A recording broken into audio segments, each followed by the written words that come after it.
and I hope that we do not get knocked out. Okay, I see Sarah saying Tehillim. Becky's here.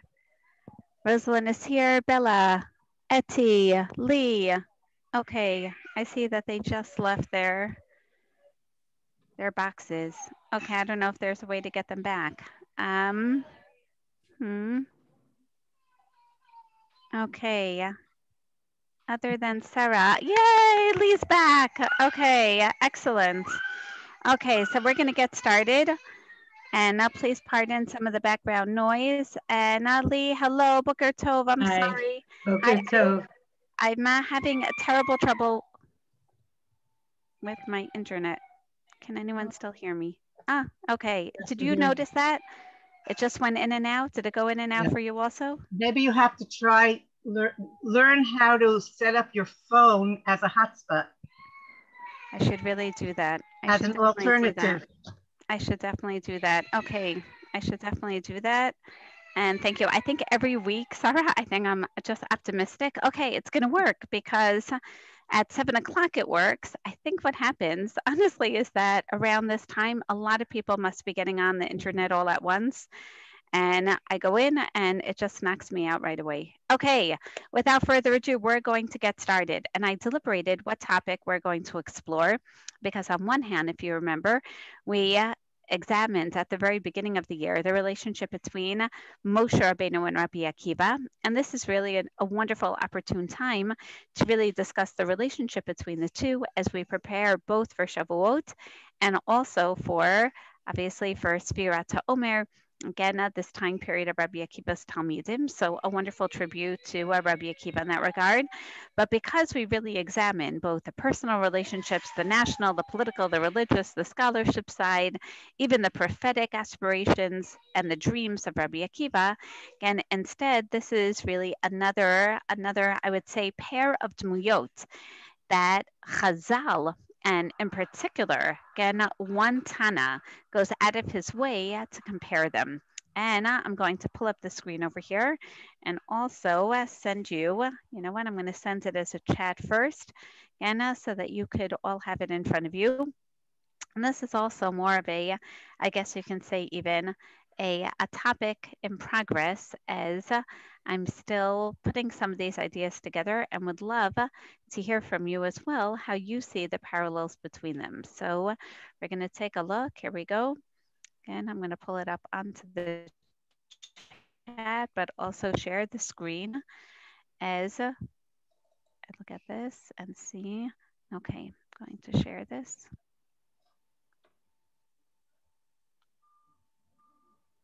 Sorry, 1 second.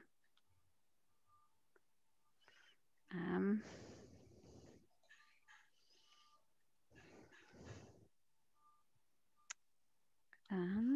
as a word. Okay, it should come up now.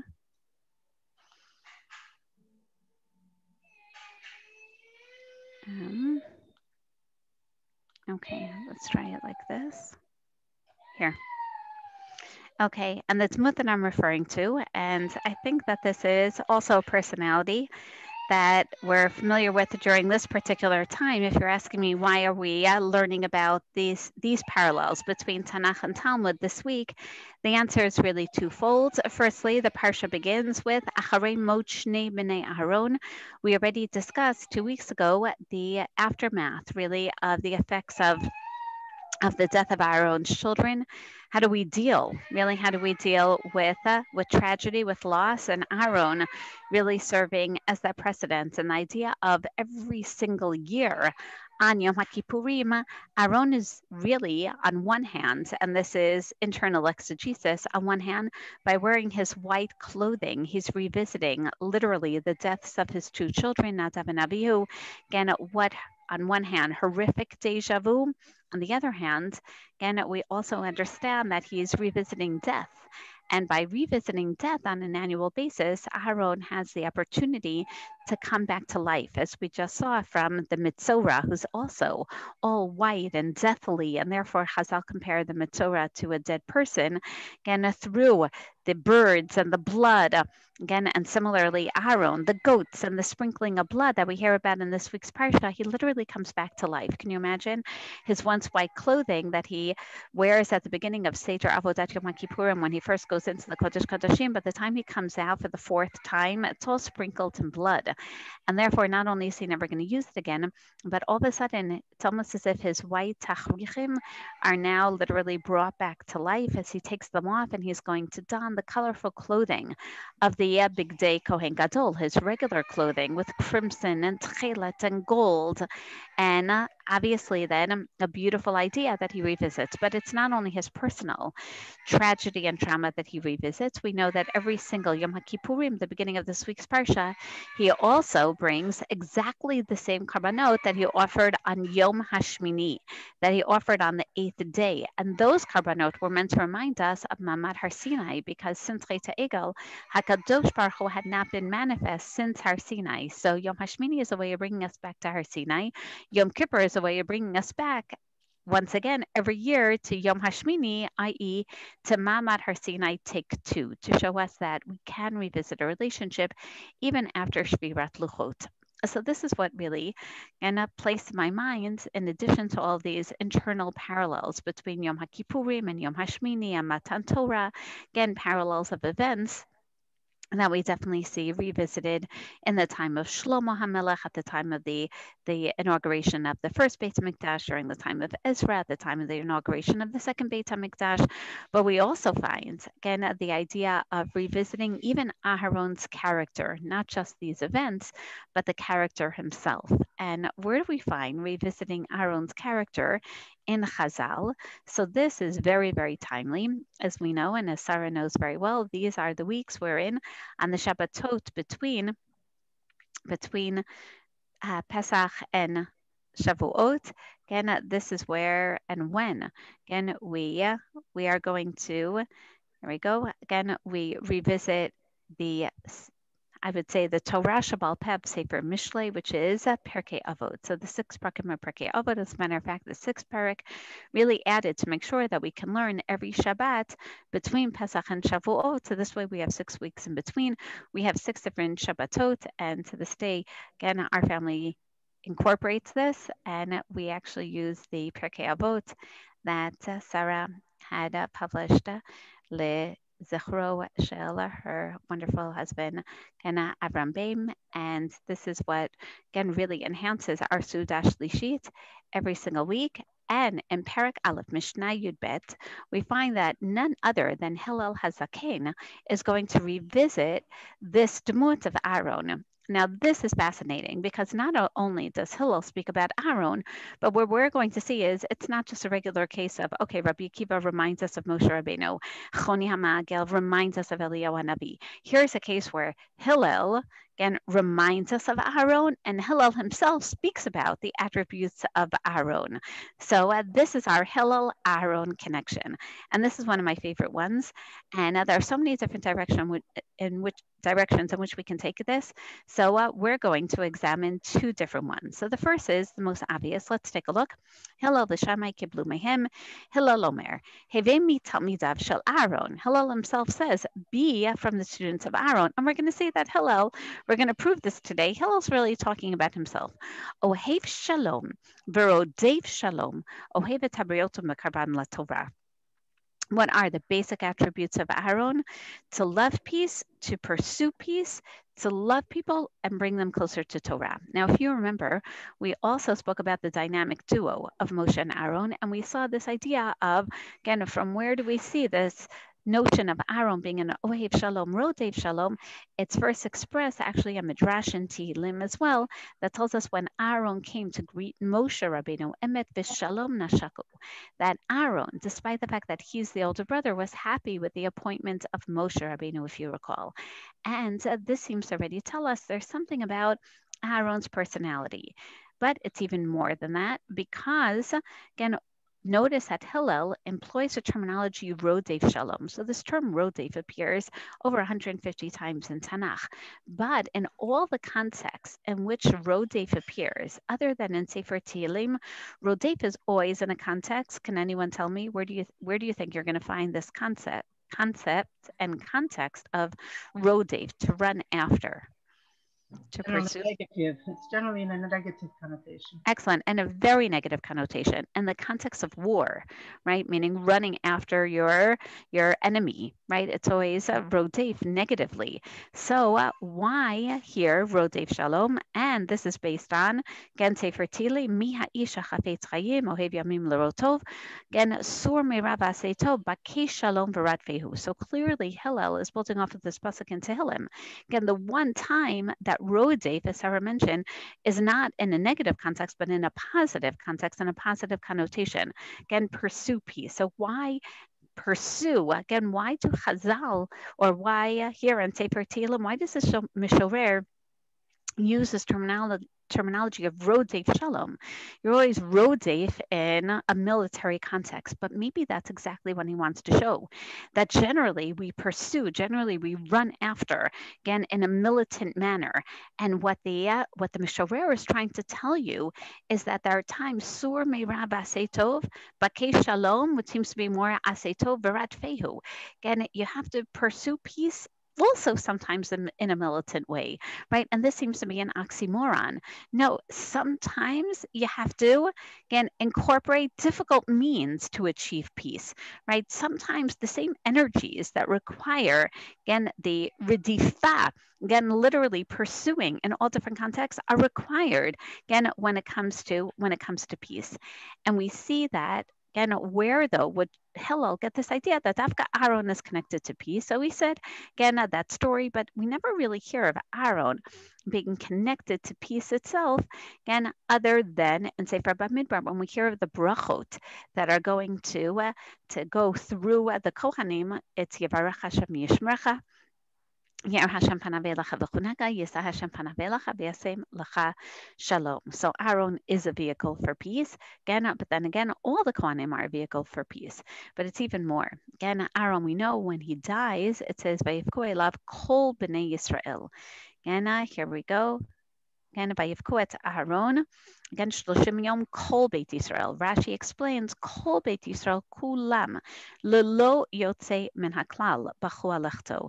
That there's something about Aaron, but we also see this idea of pursuing peace in a militant manner, not only through this midrash that we find in Avot Rabbi Natan explaining what Hillel is trying to say in Pirkei Avot.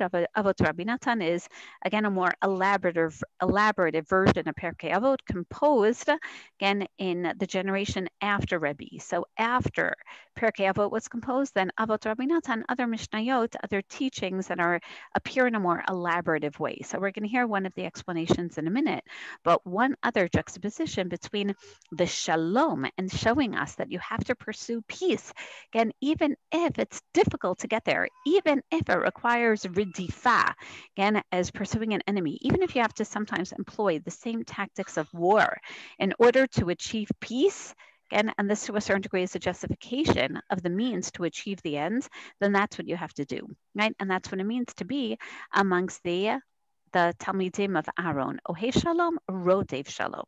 Again, do whatever you have to do for peace.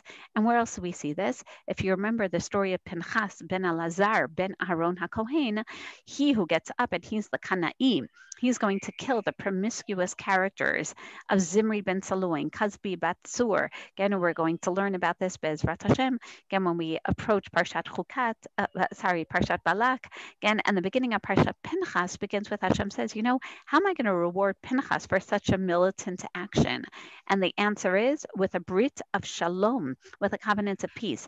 That shows us all the more that the two actually can go hand in hand, that even though you would think that Pinchas's actions undermine peace, in the end they bring about peace, and therefore he's going to receive a bracha of peace, a brit shalom.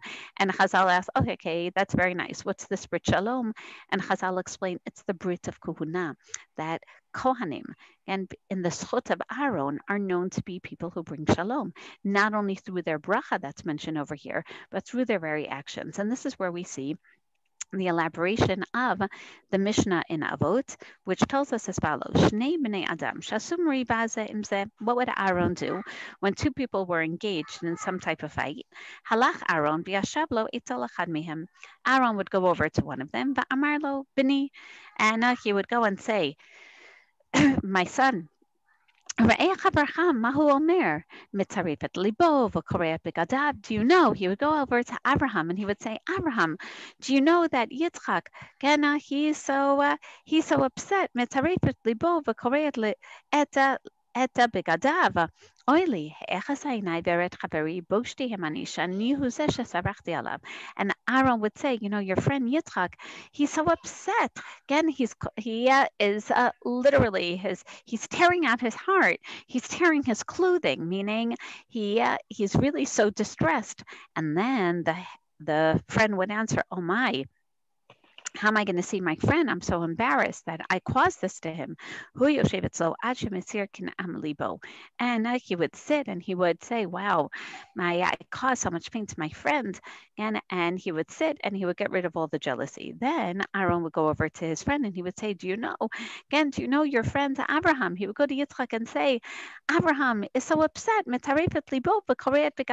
literally is tearing his heart and his clothing. How could I have done this, and how could I now see my friends in such a terrible manner? I should be so embarrassed that I caused so much pain to him. And again, Aaron would stay with each one of these friends until all those hard feelings would leave them. So that so then when they would finally meet one another, they had no evil feelings one towards the other. They would meet each other and they would hug and they would kiss one another. And this is what it means to be a Rodev Shalom like Aaron HaKohen. Now, what's interesting over here? Anything bother you about this? I remember even hearing this as a young child, right? Aaron would go over to Abraham and say, Yitzchak, he's really so upset. And he wants to make up with you, right? And then go over to Yitzchak. Abraham is so upset. And then they would all both make peace. So two things always bother me. Number one, anything lying. Bother you? He's lying. Yes, he's lying. That's exactly it. Thank you. He's lying. And I always wonder. There's a difference between lying when you lie that red is blue, okay? And to lie for shalom bayit or things like that, to twist things a little bit, it's like a white lie, it's more permissible. But I have a problem with comparing Aharon to Pinchas because Pinchas was a Kana'i and he was really, really aggressive in what he did. Aharon isn't aggressive, but he's proactive. There's a difference. Wow. Kol hakavod, Sarah. Yafeh ma'od. Again, Sarah is making an excellent point that Aharon's mannerisms, or I'm going to say it this way, Sarah, if it's okay, both Aaron and Pinchas were proactive, right? Both of them were proactive. And I think that's what Hillel means when he says Rodev Shalom, based on the Mishorer of Tehillim, again, based on Bakei Shalom v'Ratzvehu, to literally be proactive, as opposed to, and how do you know that? Because even in the Pinchas story, and meaning firstly in the Aaron stories, Aaron is the one to get up and greet Moshe. And Chazal asks, how did he know to get up and greet Moshe? So Chazal say, Hashem said, right now, hereby I'm appointing, again, I'm in the middle of appointing Moshe Rabbeinu, but still, again, this is definitely, and I just have to go back to this for a minute. This is definitely, again, a proactive act of Aaron, but really in the Pinchas scene, what's going on there is Hashem says, go and rebuke the leaders. They're not doing anything. And it's only Pinchas who gets up and does something, which proves all the more that we're talking about a scene of proaction.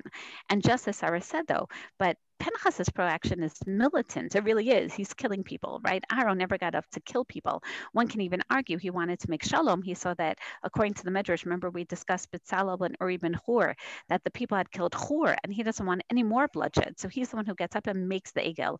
We say Aaron is a very, very proactive person. But the funny thing, or wait a second, but we also have another side of Pinchas. When they come to just what? Which is when as they're coming to Eretz Yisrael, Ruvain and Manasseh are making a matzeva, and Am Yisrael says, that's it, we have to kill them, we have to get rid of them. And Pinchas says, wait a minute, before we actually go into a military stand, let's find out why they did it. Let's talk to them. Let's find out whether there wasn't something active.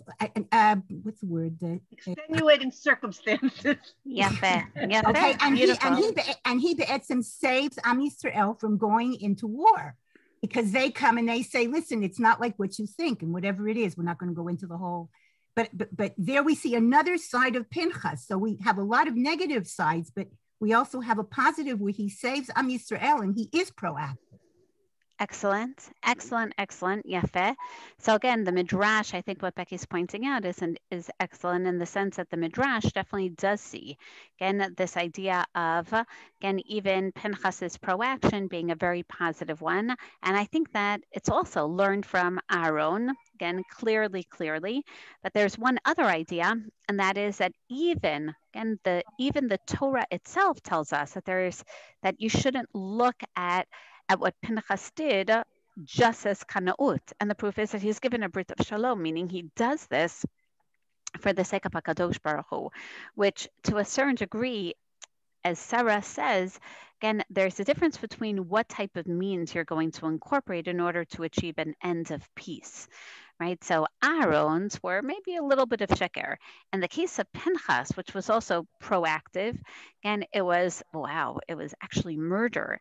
But I think what Chazal are saying is, because even war sometimes in the end brings about peace. And that's the justification, which is a very, very difficult one. Again, definitely difficult, and yet nonetheless, again, a very, very important one. And therefore, we're going to take a look and see how Chazal really explain the entire understanding of Hillel when it comes to, again, how are we supposed to really appreciate this, again, this machloket even with regard to, again, do all different types of means justify the end or not? So we're going to take a look again, and here we go. Again, we're going to continue just for a minute. Again, with where we left off. So I'm going to reshare here. Here we go. Okay. Let's head in. It gave me a different. Okay. Here we go. Again, so again, we're going to take a look back at where we left off, right over here. Again, with Aaron's proaction, and Sarah saying, I'm okay with Aaron's proaction. Pinchas a little less, but I believe that that's really what Chazal are telling us. But interestingly, again, when Hillel HaZaken is talking about be like the Talmidim of Aaron, and then we know he's familiar with this Midrash, be like the Talmidim of Aaron, who say that it's okay to lie, right? It's okay to lie, as we see in the story. It's okay to tell Abraham that Yitzchak is really penitent, and it's okay to tell Yitzchak that Abraham is really sorry for what he did, so that in the end, they're going to make shalom. And we see that Aaron really was beloved. No one held it against him. So I'm going to skip the last story, and just because it's a little out of order here, and say, wait a second, this is exactly Hillel. Hillel himself is from the Talmidim of Aaron. Even though he's the Nasi, we know of so many stories where he demeans himself, again, for the sake of shalom. But perhaps the most famous, again, is what we find in Masechet Ketuvot, Dafa Tedzayin Tanu Rabbanan Ketzad Merakdim Lifnei Hakala. How are you supposed to properly dance in front of the bride? Beit Shammai Omrim Kala Kamochi. Tell her like it is. Tell her what she is. Beit Hillel says no. You always dance in front of her. Kala Na'a B'Chasuda. Tell her how beautiful and how kind she is. Amar Lehem Beit Shammai LeBeit Hillel. Harei Sha'itach Geret Osuma. What? You're going to tell me that if she has a limp or she's blind, you're going to say Kala Na'a B'Chasuda, that she's beautiful and she's kind. Amrat Torah Midbar Sheker Terchak.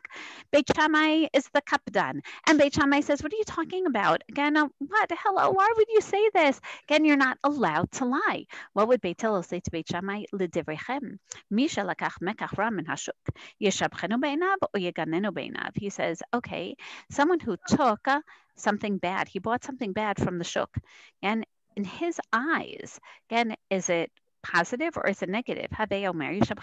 Obviously, if he bought it, then he thinks it's beautiful. So from here, you have to be more like Hillel in the sense of you have to understand people more. Obviously, if this Khatan is marrying her, he thinks she's beautiful. So it's not a lie. In other words, it's not about objectivity. It's about subjectivity. And now we understand Hillel much more. He appreciates Aaron who sees each person not as an object at all, not about, oh my gosh, I'm going to be lying to Avram about Yitzchak, but rather subjectively. He truly believes that if Avram and Yitzchak were friends, then they can see their ma'alat chaverehem, they can see the positives of their friendship between them. He's not really lying. He's saying, can you remember the good points that you've seen in the other? And sure enough, again, this idea, how do we understand? Again, Beit Shammai, we definitely understand. He says it like it is. Beit Hillel, though, is actually simpler. Again, and this is where we see that, therefore, again, the Chachamim have no problem with Beit Hillel. Beit Hillel understands that there is a met absoluti, absolute truth, and then there's kavod habriot. And in the end, kavod habriot always comes first. And therefore, you praise the kala, even, again, the way that it's going to bring to a greater simchat chatan v'kala. Nonetheless, there are going to be a few different ways to understand Beit Hillel, and I do want to speak about this now based on Aaron as well. And I'm sorry for all the other notes over here. Again, number one. Again, does that mean that there is a heter mefurash, that, okay, blanket allowance, anytime it comes to kavod habriot, being respectful of others, we're allowed to lie? Again, that's number one. Number two, again, does this mean that we say also that we're allowed to exaggerate mipnei hashalom? Like, where do you draw the line? Number three, when you tell the kala that she's an ava chasuda, again, we're not actually just talking about her physical beauty. We're talking about she's chasuda, she's so kind, meaning it's a yofi that's pnimi, meaning it's an ofi of her midot. So wait a second, it's one thing if you say she's really not so good looking, but you're going to talk about how nice she is. What if she's not so nice? And so then what do you do? Again, or do you really say, okay, maybe Beit Hillel is also saying you don't lie, but you use generalizations. So how are we supposed to understand this? So at first glance, again, it seems that maybe, again, Beit Hillel is agreeing with Beit Shammai. That really, I agree. Every once in a while, again, she may be iveret. She may be, again, chigeret. Again, she really is not so good looking, but because of Ben Adam L'Chaveiro and Darchei Shalom, so then you're allowed to say words that aren't necessarily true in order not to bring tsa'ar to the chatan or the kala. Beit Shammai says, no, you put midbar sheker tirchak first. First, the value of not lying overrides the value of kavod habriot, whereas Beit Hillel says, no, kavod habriot overrides that idea of lying. Or maybe, again, one could also understand that it's really a difference in how do you understand beauty, right? And we know this is so Beit Hillel. Again, how do you understand beauty? Beauty is not about, again, objective beauty, just as someone who buys something from the shuk that I would never buy, right? Again, tells you all the more so that it really is subjective. And maybe this is something that we actually learned from Aaron, not from a positive story, but a negative story. Remember, Aaron was speaking B'isha hakushit asher lakach ki isha kushit lakach, dafka, again, about the beauty of women.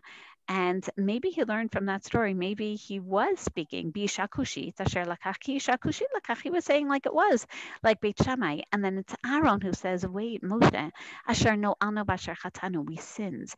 And therefore, I think that it makes a lot of sense for Hillel to say, look what we learned from Aaron.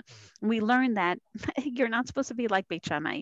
You're not supposed to say isha kushit because she was an isha kushit. It's okay. Again, you can change it around a little. And this is interesting. How do you understand isha kushit? Afka is as beautiful or as not beautiful. But the Maharsha also says, he says, it's all about, again, it's all about subjectivity. And therefore, again, when you take something, when you buy something, when you're mekadesh your wife, of course it's subjective. The Maharal, however, says, ein davar ze nikra sheker. He says it's not lying at all because the husband obviously thinks she's beautiful.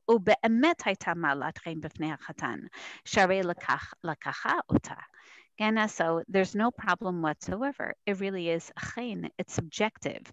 Again, and this is something that we know in Chazal as well, that chen is not just about the external, but also the internal. That's according to Sefer Devarim also, that's the ofi. Again, maybe also she doesn't have the best mido, but maybe she's very sharp. I remember my husband once had a talmid, and who I knew very well, so sweet. And he married my talmida, who was sharp and sometimes like too sharp. I felt very sharp. And I said, wow, I can't believe that this sweet boy is marrying such a sharp girl. And my husband looked at me, he said, actually, this is exactly what this sweet boy needs, right? Someone who's going to be a little more aggressive. And that's the chen. Even if we're talking kalan abachasuda, yes, we are talking about her personality. And this is a personality that the husband loves in her. And therefore, again, we see that this is what it's talking about. Whenever we talk about any type of yofi, whenever we talk about any type of love in general in Chazal, again, it's going to carry with it, again, this idea of not referring to something external, but really, again, her internal beauty that Rav Kohena, again, I'm just skipping all this idea of chen being something very subjective, chen being something much more internal, and Rav Kook's understanding as well of beauty, which we know he definitely did value the aesthetics. So he says, Yofi chitzoni hu lo hakol. And this is what we know, that it's not all about Yofi Chitzoni. There is a value in Yofi Chitzoni, but it's not just about that. Here we go. Again, it also just popped out. Again, it's not just about the Yofi Chitzoni. Here, the last part. Again, rather, there's also what he calls Kishem sheyesh Yofi Sachli, Yofi Chushi, Tzarich sheyeh ikar haYofi haSachli. What does that mean? Dahainu hatzedakah b'meisharim masim tovim midot tovot. Again, you have to look at all the different facets. There's a value to external beauty, but also to internal beauty. And therefore, again, one can understand what Beit Hillel is saying. He's saying, make sure that you look at her Yofi Pnimi. In other words, Beit Shammai, I'm not saying that everything is justified. And Kevumi Talmidav Shel Aaron in a sense of lying. No. I'm talking about make sure that you're able to appreciate the internal beauty of a person. And now we can go back to that midrash and explain when Aaron went to Abraham and he said, Abraham, Yitzchak really is, his heart is breaking. Aaron wasn't lying. Again, Aaron was saying, look, whatever petty, reason you had to get into a fight, look beyond that. Look at the inner feelings. He's not lying about that. And the very fact that it always bothered me. What happens when Abram and Yitzchak, they meet each other and they give each other a kiss, and then Abram's going to say, oh, I heard that you were so wretched and you couldn't sleep at night because of this. And Yitzchak's going to say, really? I thought that was you. And then they'll talk about and they'll realize that it was Aaron. And then aren't they going to be angry again? And the answer is no, because they've already worked out their differences. They already realized how petty it is. Aaron would sit with him as a psychologist, right? Not to lie and say, okay, I'm going to work out this little trick behind the scenes. No, he would undergo a process of ensuring that they're going to really work out and see and appreciate the basis and the foundation. Again, that ofi, that chen, again, that initially attracted them as friends. And therefore, you can see all these ideas, whether it's the Maharal, Rav Tzadok Cohen, Rav Kook, again, the idea of not being able, you can't put your finger on chen. You're not lying, says Hillel. I'm not saying lie for everything. Rather, I'm saying look beyond the surface. And that's what I learned from Aaron HaKohen. And this, I think, teaches us one last message, the story that I wanted to end with right over here. Again, the Lubavitcher Rebbe said, and what is Hillel saying? Hillel saying, I want to be like Aaron, and you should be like Aaron. And we know that Hillel lives up to this ideal. And yes, tell her she's a kalana abachasuda. Go and, as we know, teach a ger, as opposed to Shammai, who doesn't want gerim who have chutzpah. Again, Hillel says, look beyond the surface. And therefore, again, the Lubavitcher Rebbe once said, what does it mean then to really be like Aaron and like Hillel? What is this capability? He says, these are the greatest teachers in Am Yisrael. And he told the story that there was a Rosh Yeshiva who saw that one of the Talmidim would leave the yeshiva on a regular basis every Motzei Shabbat, and he wouldn't be there for the Seder Motzei Shabbat in yeshiva. So he asked around the friends, again, why does this boy always leave yeshiva? So he found out that the boy, Motzei Shabbos, goes to a kanyon, Litzpot Baseret. He goes out to the movie theater. So the next Motzei Shabbat, the Rosh Yeshiva basically got involved, and this is amazing. Again, the Rosh Yeshiva came to basically the movie theater, and he was waiting by the ticket booth. And this young yeshiva boy came there, and he was also waiting by the ticket booth, and all of a sudden he sees his Rosh Yeshiva. Can you imagine the embarrassment? So sure enough, again, this boy, again, he starts panicking, and he starts davening that he should be swallowed up by the ground, right away. And yet, what can you do? Again, their eyes met, and the Rosh Yeshiva said, again, why are you coming out tonight without a coat? He says, it's very cold. You're going to catch a cold. And he took off his own coat and he gave it to the boy. That's it. Wow. The boy went into the movie theater with, again, the coat of the Rosh Yeshiva, and he was very, very hot. Again, what is this story telling you? And sure enough, he never left the yeshiva again. He says sometimes, again, as parents and as teachers, we all experience a little bit of disappointment from children. Sorry, one second. Thank you, Naomi. Hi. Okay, sorry, my granddaughter just woke up and is crying. And that sometimes we all experience a little disappointment from our children, and we wonder, what should we do? Should we scream at them? Should we, again, maybe we should do something extreme. Maybe, again, we should just cut off our, relationship. And obviously, no. Hevu mitalmidav shel Aaron, ohev shalom, rodev shalom. Again, what it means is, no, go one step beyond. Again, don't just pursue peace, but make sure that it's done in such a way, umekarvan la Torah. And this is clearly Hillel, who didn't send anyone away, even on Erev Shabbos when he's in the shower. Again, mekarvan la Torah, to think of ways to bring people together, to think of ways beneath the surface, to look for the chen of the person. And this is the way to educate the next generation. And as we know, Hillel in the end, even though Shammai was the kapdan, Hillel becomes the nasi, and Aaron is the Kohen Gadol.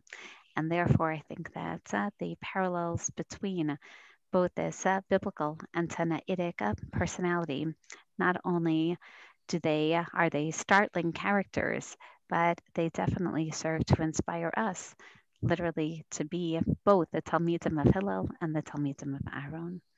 So wishing you all a Shavua Tov u'Mevorach, to see beyond the surface, to see the chen, and yes, in the end, that's what will automatically, again, with, I'd say automatically, but with a lot of thought and a lot of concern.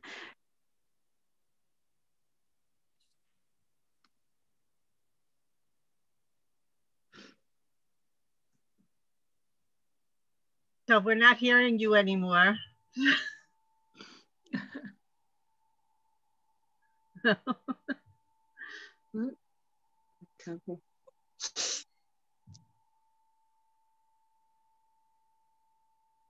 Shavua Tov. Shavua Tov. Thank you. Bye. Shavua Tov. Thank you.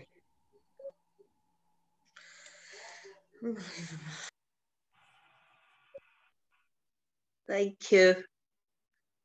Heavy cold.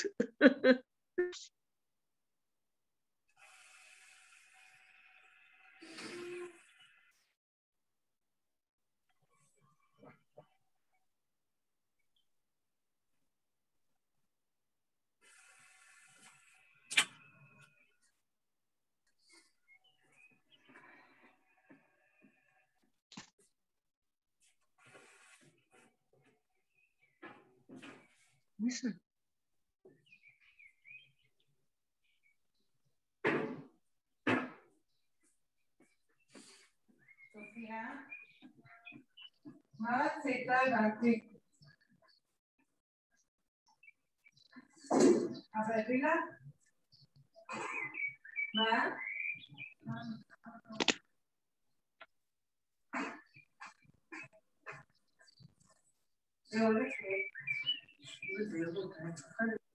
זה שלך המכנסיים, זה משך איתך? לא יודע, אבל... אבא? איפה הרבייה שלנו?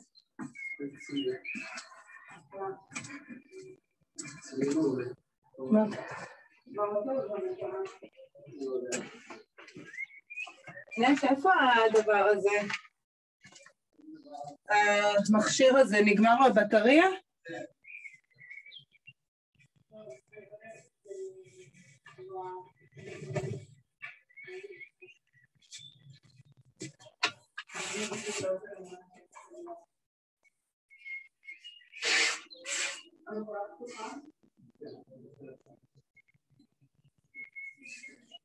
יואו, איזה מעצבנת.